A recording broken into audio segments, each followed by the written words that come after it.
Could Manchester United be looking at signing a striker in the January or summer window with renewed interest in Sesko? What is the chances of that? We know Thomas Tuchel rejected the Man United job in the summer. He's now England manager, and that's sort of the reason Ten Hag is still here. Now, he's not the only manager to reject Manchester United. We know Hoeneß rejected us in the summer and one more. But will this manager take the United job next summer should INEOS go for him? Who is Man United's current first choice manager if they do end up sacking Erik Ten Hag in the coming weeks? What's my thoughts ahead of the Brentford game? What's some comments that have been made by Thomas Frank? And some news of INEOS planning a huge midfield rebuild. And last but not least, Donny van der Beek has spoken out on his Manchester United struggles. So hello and welcome back to Alice Talks Football, and welcome back to another, I was going to say live, pre-recorded Manchester United 10-minute show where I'm going to get through all this news in 10 minutes for you guys. Please hit that like button. Of course, subscribe down below if you're new. I'm so close to the 100,000 subscriber target. Well, I'm not so close. I'm still 4,791 subscribers away. But please do subscribe if you're new, and let's get into the video. So the first story coming out, and I don't think there's much in it because I don't think anything's going to happen until the summer at least, but the first story coming out has to do with Benjamin Sesko. It was said that Manchester United hold an interest in RB Leipzig striker Benjamin Sesko. He's expected to leave the German side in the summer. Now, in the summer, I think we all thought Benjamin Sesko could be potentially Arsenal bound. He was linked very heavily to Arsenal in the summer. It looked like it was going to happen. It looked like the agreement was there. Last minute, he said, I want to spend another year at RB Leipzig. And I actually think that was the right choice from Benjamin Sesko to go and spend one last season at RB Leipzig, because the way I look at it is he's just had his first good season of football. He goes to Arsenal. Havertz is doing well. He's not guaranteed to start. Maybe he gets out of rhythm. He's going to have that next season at obviously Leipzig, which will be good for him. I'm assuming he's going to have a good season this year. And then maybe teams will look in for him next season. Now, there's no doubt in my mind that Arsenal will be backing for him next season. And right now, as much as I hate to say it, I think Arsenal are in a stronger position than Manchester United, because we've got Højlund and Xerxes, so we can't even guarantee him game time. And if you want my honest opinion, I like Sesko. I think he's a good player, but I think he comes in and it's another Højlund. He's inexperienced. I know he's been a bit more clinical than Højlund in recent times, but he's inexperienced. He's young, he's raw, and he needs service. Højlund has got so many similar attributes to Sesko, and we can't get the ball to Højlund. I worry that Sesko comes to United, we can't get the ball to him. He's not getting the goals. His confidence dries up. And for me, the biggest problem at United, I don't think, is actually Xerxes and Højlund and who we've got as a striker. Of course, we've gone for inexperienced striker and risking it. I don't think it's to do with the striker. I think we could get an experienced striker in, a proven goal scorer in. I think our problem is creating goals. I think, for me, Sesko comes in and cool, it's a striker, but actually we're even creating the goals for Sesko. So I think we need attacking reinforcement, but I don't think Sesko is a must as much as I like him. I think Xerxes and Højlund are fine if we can create the goals.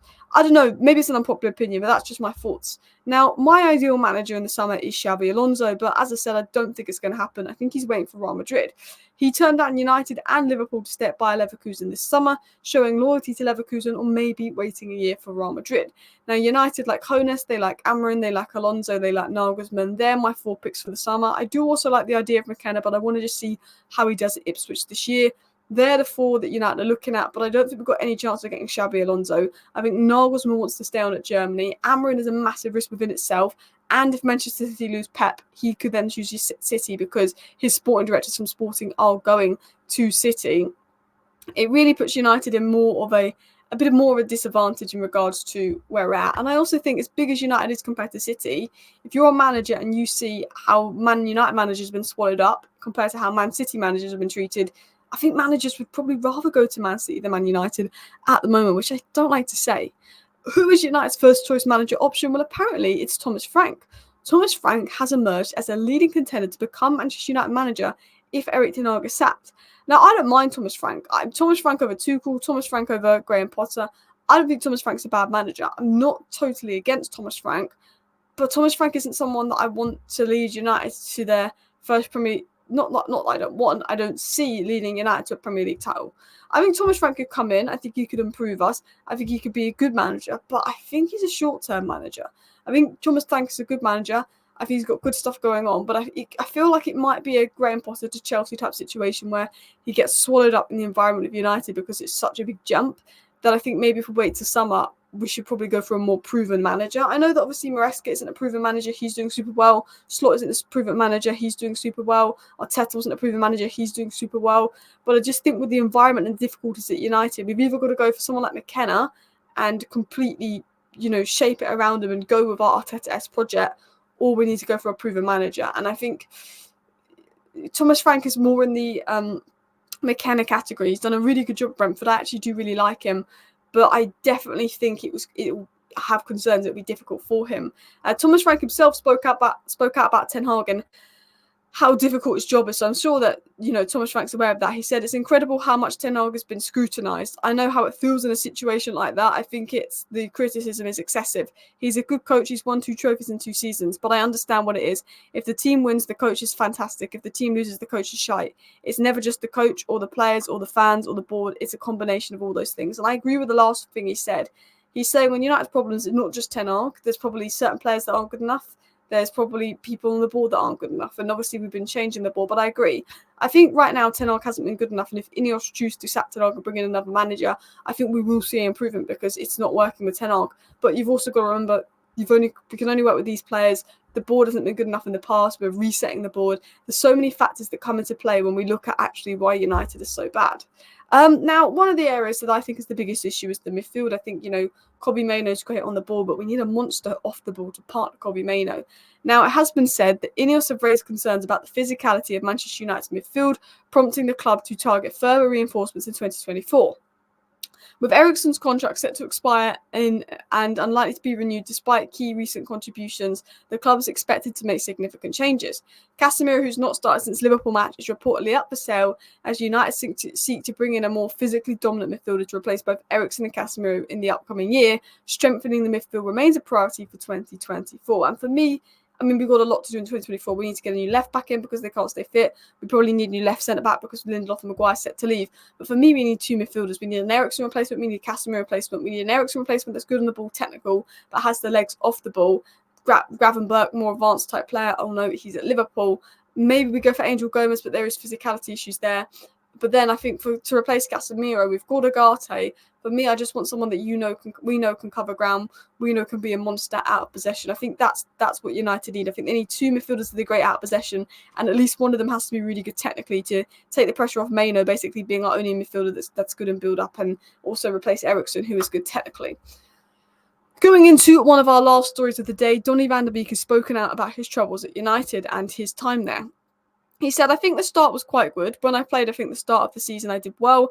And for different reasons, I don't know exactly, but I didn't play. It's difficult to get to the heart of the painful spot, but that's what it is. I think that this can happen.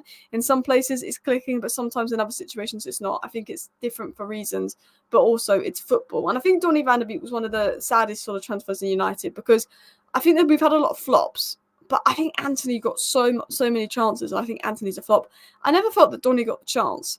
Donny played here and there, and I thought he'd come off the bench, he'd look good, and then he would never start. Now, when Donny did start, he would start in Bruno's role, and that was just mission impossible because Bruno was just doing a freak performance in that role, and they were quite different type of players. But there was a couple of occasions in Donny's first season where he played with Bruno, and I thought it was really good. I remember Donny van der Beek coming off the bench, I think when we beat Newcastle 4-1 away from home, and we had this diamond midfield, and Donny and Bruno worked really well.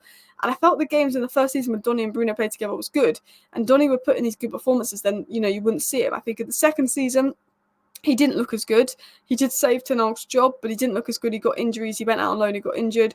Third season, he obviously got injured. I think injuries haven't helped him. I think if he had a run of game, if he had been given more chances when he first joined United and was maybe put in Fred on McTominay's role just to see him in the pivot, I think his career could have gone differently.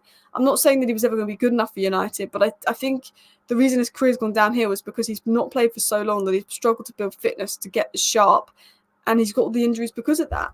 Donny van der Beek said he thinks he was quite unlucky because he said he started to play more games close to wins 2023, and then he got injured, which was a big injury for him. We had to bring Sabitzer in, and he would say that was a key moment for him at United in this period. Normally, when you play, you get stronger, but that injury was tough. And I think I agree. Look, I don't know if he'd ever been good enough for United, but he never really got that run of games to build up to his best. And I'm glad that his permanent move now is going well. He spoke about his United struggles.